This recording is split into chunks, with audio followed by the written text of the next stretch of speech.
የዚህ ልዩ ምርቃት በዓል አጭር መግለጫና ምስጋና እንዳቀርብ በብፁዕነቶ መልካም ፍቃድ እንዲፈቀድልኝ በትህትና ጠይቃለሁ። የሕንፃ ቤተ ክርስቲያኑ አጭር ታሪክ ሪፖርት። ብፁዕ አባታችን፣ ክቡራንና ክቡራት፣ የክብር እንግዶች እንዲሁም የተወደዳችሁ ምዕመናን፣ የዚህን ታላቅ ሕንፃ ቤተ ክርስቲያን ባለፉት ዓመታት የ13 ዓመት ሕንፃ ኮሚቴ ሊቀመንበር በኩል የሚቀርቡ ሆኖ ጥቂት ለበዓሉ መነሻ ለንግግር ማስታወሻ ያክል የሚከተሉትን በነጥብ አቀርባለሁ። የቤተ ክርስቲያናችን አጠቃላይ የቦታ ስፋት ካርታችን ላይ እንደሚያሳየው 223,704 ካሪ ሜትር ሲሆን ሕንፃ ቤተ ክርስቲያኑ ያረፈበት 1500 ካሪ ሜትር ነው። የመሰረት ድንጋይ የተጣለበት ቀን በተመለከተ ጥቅምት 2 ቀን 2005 ዓመተ ምህረት በብፁዕ አባታችን አቡነ ሕዝቅኤል የከፋና ሸካ ሀገረ ስብከት ሊቀ ጳጳስ ተባርኮ የመሰረት ድንጋይ ተቀመጠ። ጳጉሜን 5 ቀን 2005 ዓመተ ምህረት አገልግሎት ወደሚሰጥበት ጊዜያዊ መቃኞ ቤተ ክርስቲያን ታቦተ ሕጉ እንዲገባ ተደረገ። አዲሱን ሕንፃ ቤተ ክርስቲያን ለመገንባት ታኅሳስ 13 ቀን 2006 ዓመተ ምህረት አስፈላጊውን ዝግጅት ከተደረገ በኋላ የመሰረት ቁፋሮ የሥራ መጀመሪያ የካቲት 6 ቀን 2006 ዓመተ ምህረት ጸሎተ ማርያም ጸሎተ ኪዳን ተደርሶ የመሰረት ቁፋሮው ተጀመረ። ፍጻሜና ምርቃት የግንባታ ሥራ በተጀመረ ከ13 ዓመታት በላይ አስቆጥሮ እነሆ ዛሬ በእግዚአብሔር ቸርነትና መልካም ፍቃድ በአባቶቻችን ልዩ ትኩረት ተሰጥቶበት ምርቃቱ በዛሬው ዕለት ግንቦት 12 ቀን 2018 በብፁዓን አባቶች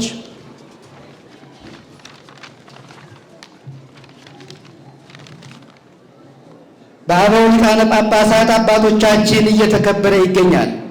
ይህ ላደረገልን ለልዑል እግዚአብሔር ክብርና ምስጋና ይሁን።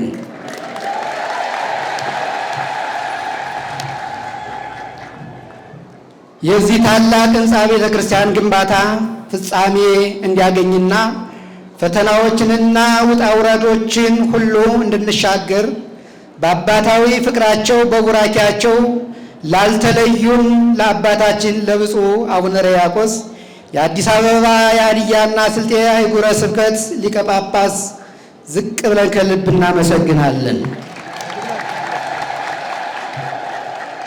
ብፁዕ አባታችን ከአቡነ ሕርያቆስ ጋር ገዳማችንን ለመባረክ ለመቀደስ የተገኛችሁ ብፁዓን አባቶች በሰላም ስለመጣችሁልን ስላከበራችሁን በክብር በዚህ ታላቅ ምርቃት በዓል ላይ ተገኝታችሁ ስለባረካችሁን ደስታችንን ስላበሰራችሁልን በገዳሙና በራሴ ስም በፍጹም ትሕትና በልጅነት መንፈስ ምስጋናዬን አቀርባለሁ።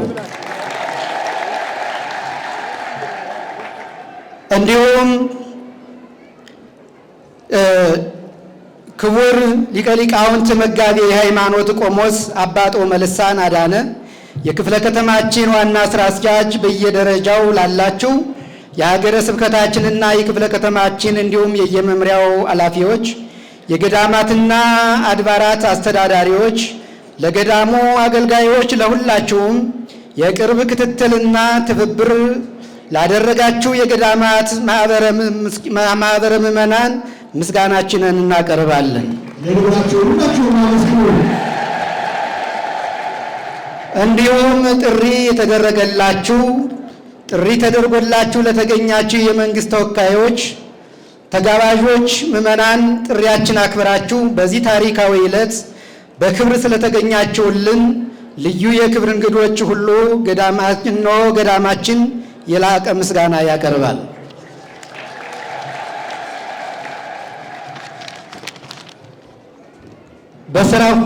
በስራው ላይ ለተጋችሁ የደብሩ አብይ ሕንፃ ኮሚቴ፣ ቴክኒክ ኮሚቴ፣ አገልጋዮች የህንፃውን ፍቃድ ከተረከባችሁበት ዕለት ጀምሮ ከ13 ዓመታት በላይ የገጠማችሁን ውጣ ውረድ ፈተና በትዕግስት አልፋችሁ ዛሬ ለምርቃትና ለቅዳሴ ቤቱ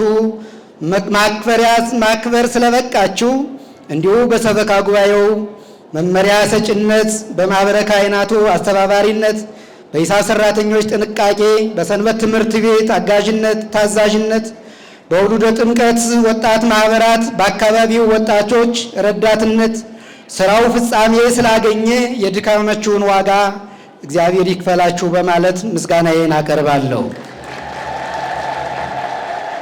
ለመላው ምዕመናንና ምዕመናት በየጊዜው በሐሳብ በገንዘብ ድጋፍ እጃችሁን ዘርግታችሁ ይህንን ታላቅ ታሪካዊ አብራችሁ የሰራችሁና ዛሬ በዚህ ታሪካዊ ቀን በነቂስ ወጥታችሁ ለተገኛችሁ ሁሉ የእግዚአብሔር በረከት በቤታችሁ ላይ ይምላ እያልኩ ምስጋናዬን አቀርባለሁ። በመጨረሻም የለፋችሁበትና የደከማችሁበት ታላቅ ቤተ መቅደስ ነው ዛሬ በእግዚአብሔር ፍቃድ ተመርቋልና ምዕመናንና ምዕመናት እንዲሁም ካህናት፣ ሊቃውንት፣ መምህራን፣ ሰንበት ትምህርት ቤት ወጣቶች እንኳን ደስ አላችሁ፣ እንኳን ደስ አለን። ብፁዕ አባታችን አቡነ ሕርያቆስ መቼም ከብፁዕነታቸው ያልሰሩትን ያላደረጉትን መናገር እንደማይቻል እንደማይወዱም እናውቃለን።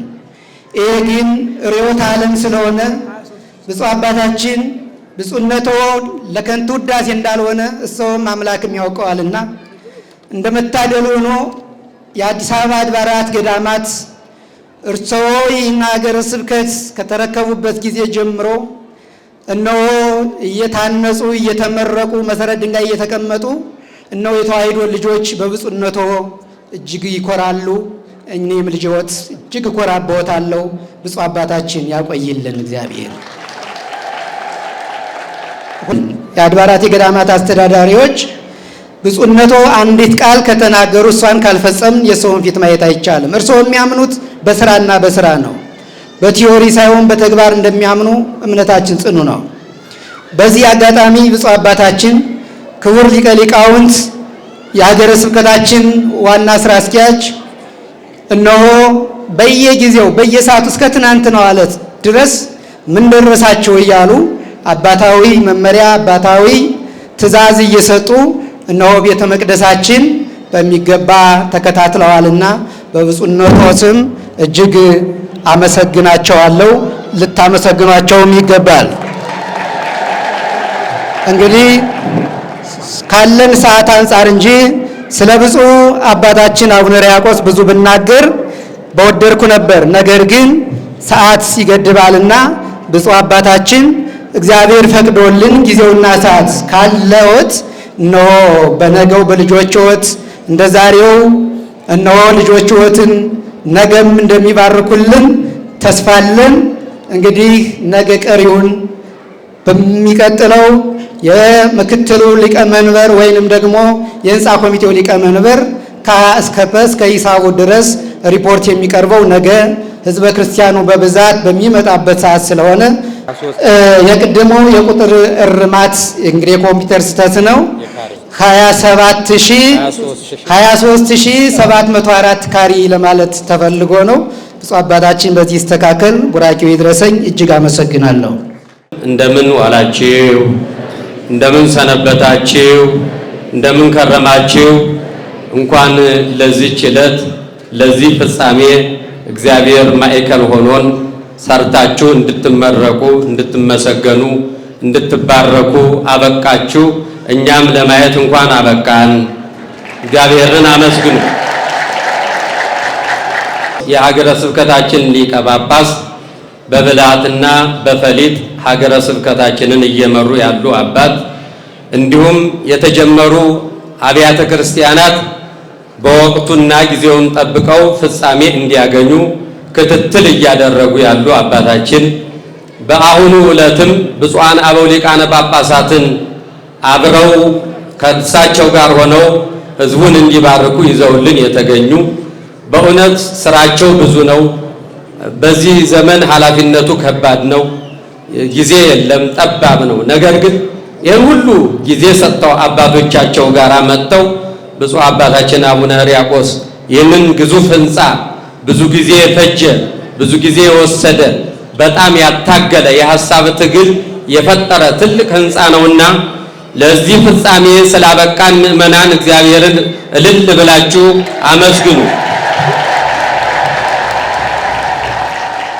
ከዚህ በመቀጠል ብፁዓን አበው ሊቃነ ጳጳሳት በዚህ ቅዱስ ቦታ ተገኝተው ቦታውን ስለባረኩ ምእመናኑንም ስለባረኩልን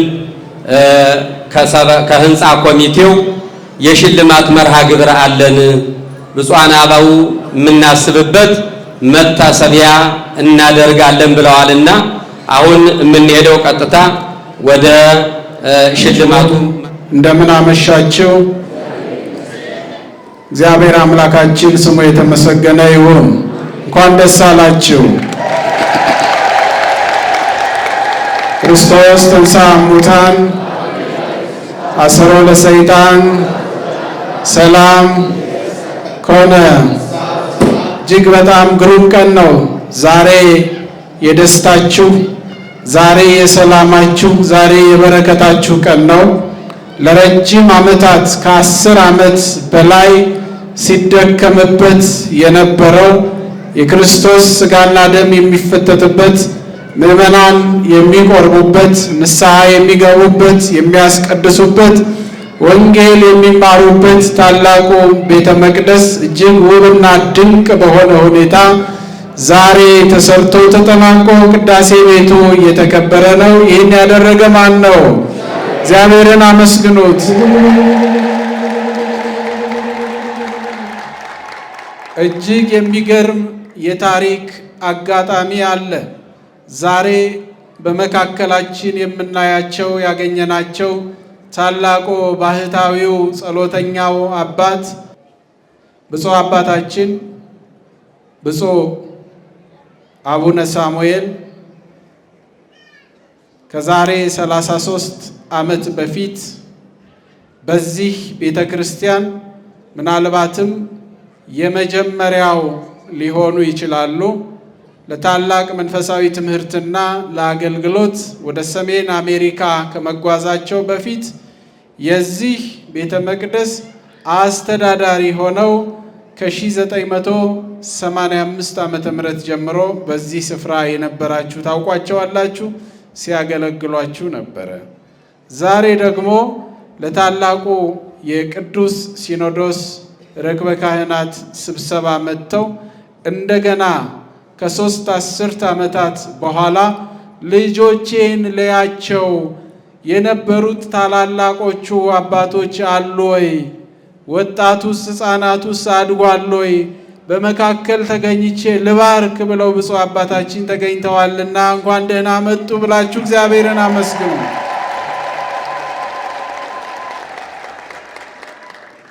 የኢየሩሳሌሙ ሊቀ ጳጳስ ብፁዕ አቡነ ናትናኤል ሊቁ ማህሌታዊው ታላቁ አባት ወንጌላዊው ብፁዕነታቸውም የኢየሩሳሌምን በረከት ይዘው በመካከላችሁ ተገኝተዋል። እግዚአብሔርን አመስግኑ። ብፁዕ ዶክተር አቡነ ፊልጶስ ብፁዕነታቸውም እግዚአብሔር ፈቅዶ ዛሬ ሊባርኩን በመካከላችን በሦስቱ ታላላቅ ብፁዓን አባቶችና በሌሎቹ ታናናሾች በእኛ እግዚአብሔር እየባረከ ነውና አሁንም እግዚአብሔርን አመስግኑ። ትምህርቱ ይቀጥላል። ማህሌቱ አለ፣ ነገ ቅዳሴም አለ። ዛሬ ግን በብፁዓን አባቶች መልካም ፈቃድ ብፁዕ አቡነ ፊልጶስ የቅድስት ሥላሴ ዩኒቨርሲቲ ፕሬዝደንት የዕለቱን ትምህርት እንዲያስተምሩ በታላቅ አክብሮት እጠይቃለሁ። እግዚአብሔር አምላክ በብሉይ ኪዳን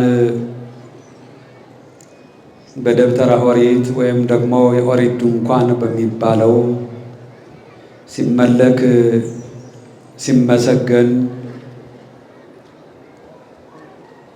ምስጋና ከነቢያት ከካህናት ከአማኞች እሱን ከሚከተሉ ሲቀበል እሱም ሲባርካቸው ሲቀድሳቸው ሲያከብራቸው ምሕረት ሲልክላቸው ምሕረት ሲሰጣቸው ቆይቶ በኋላም ከድንኳን አገልግሎት ወደ ቤተ መቅደስ ሲሸጋገሩ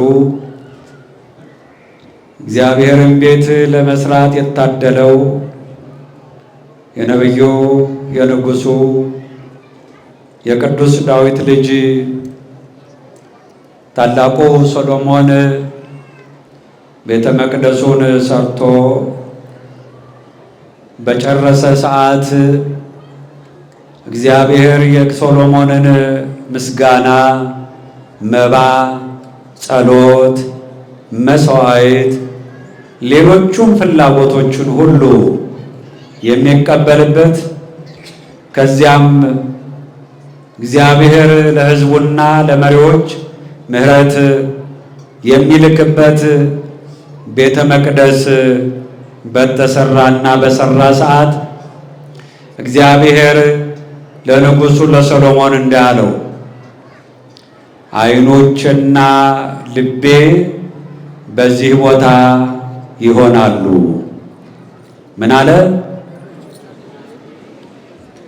አልሰማችሁ? እኔ አይሰማኝም። ዓይኖችና ልቤ በዚህ ስፍራ ይሆናሉ። እንግዲህ ይህንን የተናገረው እግዚአብሔር ራሱ ነው። ይህንን መልእክት ያስተላለፈው አምላክ እግዚአብሔር ነው። ዓይኖችና ልቤ በዚህ ስፍራ ይሆናሉ ሲል በሁለተኛ ዜና መዋዕል ምዕራፍ 7 ከቁጥር 16 ላይ ቀጥታ እናገኘዋለን። እንግዲህ ይህንን ሲናገር ከእውነት ከልብ ከፍላጎት ከመቀደስ ከመክበር የተነሳ ከፍላጎቱ የአባቱን ፍላጎት የቤተሰቦቹን የእምነት ጉዞ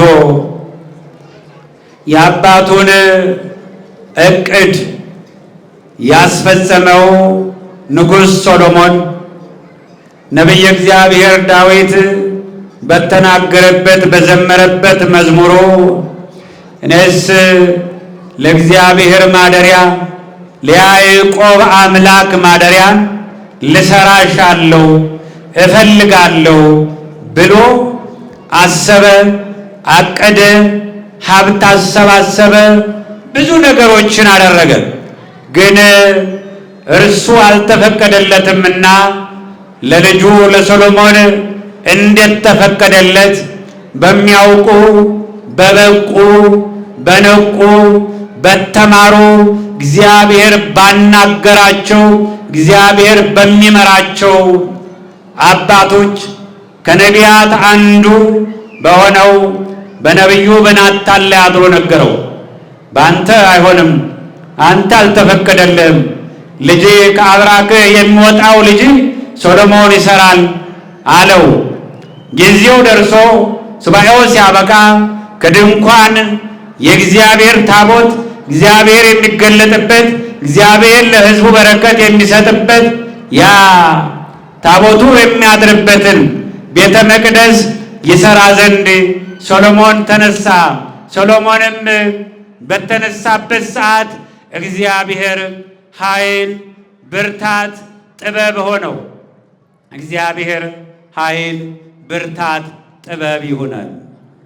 አዎ በየዘመናቱ የሚነሱ ነገስታት የሚነሱ መሪዎች እግዚአብሔርን ከፈሩ እግዚአብሔርን ካከበሩ እግዚአብሔርንና ትእዛዙን ከተቀበሉ ጥበብ፣ ዕውቀት፣ የአመራር ክህሎት ይሰጣቸዋል። ብዙ ጊዜ እግዚአብሔርን ትተው ከእግዚአብሔር ሸሽተው ከእግዚአብሔር ርቀው የሚጓዙ መሪዎች ጥበቡም ዕውቀቱም ችሎታውም ይወሰድባቸዋል። በዚህም ዘመን የሚመሩ መሪዎች እግዚአብሔርን ካከበሩ ጥበቡን፣ ማስተዋሉን፣ የአመራር ዘይቤውንና ጥበቡን እሱ ያድላቸዋል። አሁንም ልቦናቸውን ይክፈትላቸው፣ ማስተዋሉን ይስጥልን። ከዚያም በኋላ እግዚአብሔር በሰጠው በፈቀደለት መጠን ስራውን ጀመረ። እግዚአብሔር ከፊቱ፣ እግዚአብሔር በቤቱ፣ እግዚአብሔር በሐሳቡ፣ እግዚአብሔር በአገልግሎቱ፣ እግዚአብሔር በጥበቡ፣ እግዚአብሔር በአመራሩ ከእርሱ ጋር ስለነበረ ታላቁ ሶሎሞን የእግዚአብሔርን ቤት አስቀድሞ መስራት ጀመረ። በሰራበት ጥበብ፣ ባገለገለበት አገልግሎት ያንን ያማረውን ቤተ መቅደስ ሰርቶ ሲጨርስ እግዚአብሔርን ለመነ። መስዋዕታችንን ተቀበል፣ ልመናችንን ተቀበልልን፣ መስዋዕታችንንም ወደ አንተ ይቅረብ፣ ምሕረትህን ላክልን ብሎ በጠየቀ ሰዓት እግዚአብሔር እንዲህ አለው፣ ዓይኖቼና ልቤ በየት ናቸው አለው። በየት ናቸው? በዚህ ስፍራ ይሆናሉ አለው። ሁሌም ዓይኖቼ ልቤም እኔ በምመለክበት፣ የኔ ሕዝብ በሚሰበሰብበት፣ ካህናት አገልግሎት በሚያገለግሉበት፣ ነቢያት ትንቢት በሚናገሩበት፣ ቅዱሳን አበው ስብከት በሚሰብኩበት፣ አንተ አገልግሎት በጀመርክበት፣ ቃሌን ሐሳቤን በተቀበልክበት ይሆናል አለና እስከ ዘላለምም እንደሚሆን ቃል ገባለት። ያንን ነው የብሉይ ኪዳኑ ቤተ መቅደስ። እነሆ ነቢያት ትንቢት ይተነብዩበት ነበረ። ወልደ እግዚአብሔር ይመጣል፣ ቃል ወልደ እግዚአብሔር ያድነናል፣ እነሆ ዓለም ድህነት የምታገኝበት ይመጣል፣ ብርሃን ይመጣል፣ በጨለማ መኖራችን ያበቃል እያሉ ሲናገሩ ከቆዩ በኋላ አምላክ ወልደ አምላክ ኢየሱስ ቃል ወልደ እግዚአብሔር ወደ ድንግል ማኅፀን አድሮ በዚህ ተመላልሶ በምድር ላይ እንደ ሰው በአጭር ቁመት በጠባብ ደረት ተወስኖ በዚህ ምድር ላይ አስተምሮ በቀራንዮ አደባባይ ተሰቅሎ ደሙ ፈሶ ሥጋው ተቆርሶ እነሆ ቅዱስ ጴጥሮስን እንዲህ አለው። በማቴዎስ ወንጌል ምዕራፍ 16 ቁጥር 13 ጀምሮ ስናነብ አንተ ዓለት ነህ፣ በዚህች ዓለት ላይ በአንተ ትምህርት ላይ፣ በአንተ ክህነት ላይ፣ በአንተ የክህነት አገልግሎት ላይ፣ በአንተ ስብከት ላይ ቤተ ክርስቲያኔን እሠራታለሁ፣ የሲኦል ደጆች አያናውጧትም፣ ምክንያቱም ዓይኖቼና ልቤ የት ናቸውና? የት ናቸው? በዚህ ስፍራ ናቸውና የሲኦል ደጆች አያናውጧትም፣ የሲኦል ደጆች አያሸንፏትም። አሸናፊ እግዚአብሔር የተባልኩ እኔ በዚህ አለሁና አለ። ስለዚህ ዳዊት ቀደሰ ማኅደሮ ልዑል ብሎ እንዴት ተናገረ? እግዚአብሔር ሶሎሞን የሰራውን ቤተ መቅደስ ዓይኖቼና ልቤ በዚህ ይኖራሉ ካለ በኋላ በአዲስ ኪዳን ደግሞ በምልአት በገዛ ደሙ በፈሳሽ በደሙ ፈሳሽነት በሥጋው ተቆራሽነት ቅድስት ቤተ ክርስቲያንን ሰራልን። እነሆ የሲኦል ደጆች የማያናውጧትን፣ እነሆ የሲኦል ደጆች የማያሸንፏት፣ እኔና እናንተ ስንደክም የምንበረታባት፣ ስንታመም የምንፈወስባት፣ ስንሞት የምንቀበርባት፣ ስንወለድ ደግሞ የእግዚአብሔርን ልጅነት የምናገኝባት ለዘላለም ቃል ኪዳን እርሱ አባታችን አምላካችን እኛ ልጆቹ የምንሆንባት የቃል ኪዳን ምድር፣ ሰማያዊት ምድር፣ ሰማያውያን መላእክት፣ ምድራውያን የሰው ልጆች እርሱ በአምላክነቱ በአንድነት እርሱ የሚመለክባት፣ እኛ የምናመሰግንባት፣ እኛ የምንቀደስባት፣ እኛ የምንባረክባት ይህች የሲኦል ደጆች የማይችሏት የእግዚአብሔር ዓይኖችና ልብ በዚህ ያለባት ይህች ሰማያዊት ምድር ተሰጥታናለችና እግዚአብሔር ይመስገን። አዎ፣ ስለዚህ ዓይኖቹና እግዚአብሔር ዓይኖች የእግዚአብሔር ልብ በዚች ቦታ ላይ ከሰማይ ከምድር እስከ ሰማይ የተዘረጋችው እኔና እናንተ በማመናችን ንስሐ ገብተን በዚህ በመመላለሳችን ከዚህ እስከ ሰማይ የምንወጣባት መሰላል እነሆ ከሰማይ እስከ ምድር ከምድር እስከ ሰማይ የተዘረጋችው ይህች ቤተ መቅደስ በምድር የምናያት እስከ ሰማይ ያለችው ይህች ቤተ መቅደስ በሀብታችን እነሆ በጉልበታችን በጊዜያችን ልክ እንደ ሰሎሞን የሰሎሞን ልጆች እየንተ አበውኪ ተወልዱ ለኪ ደቂቅ ወትሰይምዮሙ መላእክተ በኩሉ ምድር ተብሎ እንዴት ተጻፈውና እንዴት ተነገረው የአባቶቻችን ልጆች ሆነን አባቶች የሰሩትን በማስቀጠል በኋላም በክርስቶስ ደም የተቀደሰችውን እነሆ እኔና እናንተ ክርስትና የምንነሳባት ስጋው ደግሞ የምንቀበልባት ምስጢራትን የምንሳተፍባት ከዚህ እስከ ሰማይ የምንሸጋገርባት ብንኖርም ብንሞትም የምንከብርባት ይህች ቤተ መቅደስ ጉልበት አውጥተን ገንዘብ አውጥተን ጊዜ ከፍለን እነሆ ዛሬ ይችን ሰርተን በብፁዓን አባቶቻችን ተባርካ እኛ የምንባረክባት ሆነናልና እንኳን ደስ አላችሁ። አዎ ይህ ከዚህ ቤተ መቅደስ ቤተ ክርስቲያን ሶስት ትርጉም አለው። አንዱ የኔና የናንተ ሰውነት የክርስቶስ ቤተ መቅደስ ነው። ስጋውን በልተን ደሙን ጠጥተን የክርስቶስ ቤተ መቅደሶች ሆነናልና እናንተ ናችሁ የመንፈስ ቅዱስ ማደሪያ ተብሎ ተጽፏልና ሐዋርያው ቅዱስ ጳውሎስ እንደጻፈው። ሁለተኛው እንደገና የኔና የናንተ በጋራ መቆም ክርስቲያኖች ተብሎ በክርስቶስ ስለተጠራን ቤተ ክርስቲያን እንባላለን። ሶስተኛዋ ይህች ቤተ መቅደስ ናት። በብፁዓን አባቶች ተከብራት ተባርካ የክርስቶስ አካል ሆና እኔና እናንተ መተን ደጅ የምንጸናባት ስለታችን የምናስገባባት እንባችን ወደ ሰማይ የምንረጭባት ደስታችንን ለእግዚአብሔር የምንነግርባት ምስጋናችንን የምናቀርብባት ይህች ቤተ መቅደስ ናት። እነሆ በዚህች እንድንኖር በዚህ እንድናመሰግን በዚህ እንድንቀደስ በዚህ እንድንባረክ ይህንን ስላደረን እግዚአብሔር ይመስገን። ዓይኖቼ በዚህ ስፍራ ይሆናሉ ልቦም በዚህ ስፍራ ይሆናል ሲል ይህን ስፍራ ብቻ አይደለም ዓይኖቹ ወደሚያምኑት ልጆቹ ስጋውን ደሙን ቆርሶ ወደ ሰጠን ወደ አተመን ወደኛ ወደ ክርስቲያኖች ዓይኖቹና ልቡ ይመለከታሉ። ወደኛ ህብረት ይመለከታሉ። እኛ ተሰባስበን በዚህ ስንቆም እግዚአብሔር ከመካከላችሁ አንድም ሁለትም ሶስትም ሆናችሁ በስሜ ብትሰበሰቡ በዚያ ከናንተ ጋር እኖራለሁ አለን። ዓይኖቹና ልቡ በእኔና በእናንተ በዚህ ስፍራ ይሆናልና እንኳን ለዚያ በቃችሁ። አሜን። ያዕቆብ በፍኖተ ሎዛ ያያት ምሳሌ ያዕቆብ በፍኖተ ሎዛ መላእክት ሲወርዱባት ሲወጡባት የነበረችው መሳልል ዛሬ በዚህ ቦታ ተተክላለችና እንኳን ደስ አላችሁ።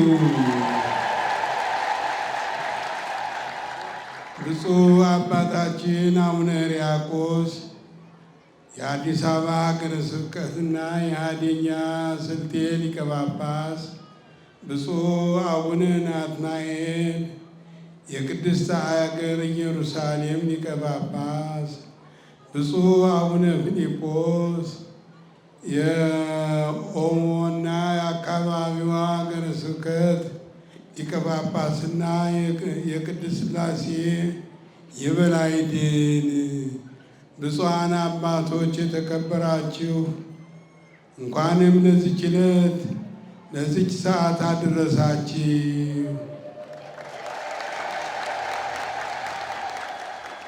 ይህ መሳልል የተተከለው እንዴት እንደምናገር ይጨንቀኛል፣ ይደንቃቸዋል።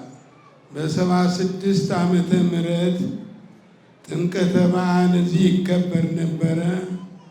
ያ ሲከበር በመቶ አለቃው አስተባባሪነት ቤተ ክርስቲያን ይሆንልን የሚል ጥያቄ ጥንስሱ ተጠነሰሰ፣ መሳልሉ ተተከለ። ዛሬ መሳልሉ ተባርኮ ለእናንተ በረከትን ያድላችሁ አባቶች በፊታችሁ ቁመዋል። እግዚአብሔር ይባርካችሁ። እንኳንም አደረሳችሁ። የዛን ጊዜ እኔ ቅዱስ ጳውሎስን ወክዬ የጥምቀት ኮሚቴው አዘጋጅ ክፍል ሁኜ አብሬ እሰራ ነበረ። ከዛም በኋላ አልፎ ቤተ ክርስቲያኑ ተመስርቶ መቃረቢያው ተሰርቶ በባለጸጋዎች በባለ ሀብቶች ተሰርቶ አገልግሎት ሲጀምር ከኔ በፊት ሊቀ ካህናት በለጠ አበበ ነበሩ ለትንሽ ጊዜ። ከዛም በኋላ ግን በ85 ዓመተ ምህረት ወደ እናንተ መጥቼ አባቱኜ ሳገለግል ቆይቼ ወደ ተቀደሰችው ሀገር ወደ አሜሪካ ጉዞዬን አድርጌ በዚያ እናንተን እንዴት ከምን ደረሱ እያልኩኝ ሳዳምጥ እንግዲህ ጆሮዬን ወደ እናንተ አዘንብዬ እመለከት ነበረ። እንዲያውም የሚደንቃችሁ አስተዳዳሪው አሁን እዚህ አሉ። እሳቸው በነበሩበት ቀን ጊዜ መጥቼ አንድ እሑድ አገልግዬ ይህ ሕዝበ ክርስቲያን በተራ አሳልሜ አንዲት እናት ነበሩ መጡና እግሬ ተሳለሙ። ከዛም በኋላ አባታችን አሉ እንግዲህ ብሞታ አይቆጨኝም አሉ እና እኒህ እናት አሁን አላገኘኋቸው። በጣም አዝኛለሁ። እግዚአብሔር እንግዲህ ለመረጣቸው ላከበራቸው እንድትከብሩ ለፈቀደላችሁ እግዚአብሔር እናንተን ነውና እግዚአብሔር ያክብራችሁ። እልል በሉ፣ ደስ ይበላችሁ።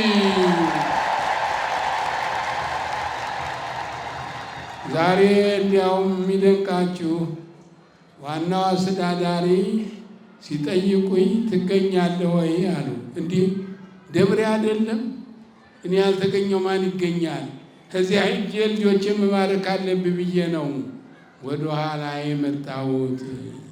ይቺ ቀን ግን የማትገኝ ያዕቆብ በፍኖተ ሎዛ ያያት መሳልን ሲወርዱባት ሲወጡባት የታየችው በመካከል እመቤታችን ነግሳ በክብሯ በልኗ የተገለጸችው እግዚአብሔር አብ መድኃኔ ዓለም ክርስቶስ በክብር ዙፋኑ የታየባት መሰላልን እቺ ናትና እንኳንም አደረሳችሁ።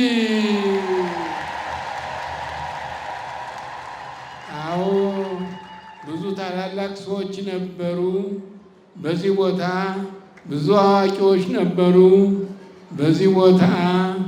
በዚህ ዓለም የሉ፣ ግን እነሱ መስርተው ለእናንተ አስረክበው በረከቱን እንድትሳተፉ የበረከቱ ባለቤት እንድትሆኑ አድርገዋቸዋልና የእግዚአብሔር በረከት በእናንተ ላይ ይደር።